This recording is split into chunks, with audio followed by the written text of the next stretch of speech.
Para ka. May ebidensya na. Medyo na ito ganun. Tingmedyohan ko na ta, may ebidensya doon ni mauubos yung kakakakan. Wala na pang salad si Kuya, Medea. ngayon, kadakon na ako yan. Tapos, dit-dit nyo. Dapat pa pa na ito yan. Tagang duda, tagang yung ayo. Para tayo yung patalan. Para tao mo sa mga apo mo. Pinalik ko yung iyo na sabi. May naging iriwan na magturugan dahil sa malinod. Sabi nga ni Kevin, iyo na. Ate, mas malala ang ebidensya sa iya. Ang dit-dit para tao na mga apo. Dalilan sa na pinalitan. Tulong kinayin ko. Kuya na pinalitan yan. Dahil nakapato nga nila sa plato. Naati.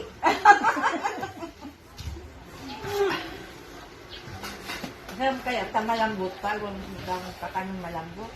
Masarap. Gusto mo talidahan ko maulang sa ibahoy. Yung talidahan ka ng luwang rawo. Ay, hindi, makikita ni Nanay Glosay mo. 63 ang praso. Dahil pala, dahil man siya makakuyan mo yan. Makadunong. Nakasungkot Yan.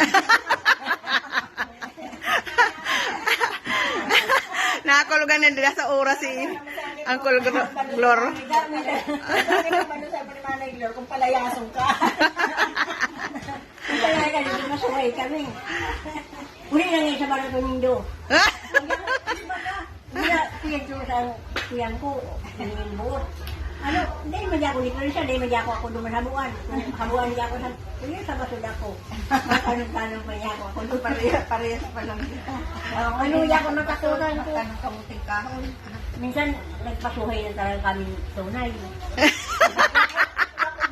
Bakunjok. Sabi lang ano, sabi lang mo, ano lumayas ko kaya? Gusto mo niya ako lumayas? Saan ka ngayon, Manuel? Di dumayas ako sa kampusan ko. Di pungat ka ngayon, manilayin niya sa germya mo. Magaya ko, dahil ako maluman sa kampusan ko ako. Hindi ka man makasulo. Sa nakapagabot mo naman sa lurungan na labas ka na. Okay.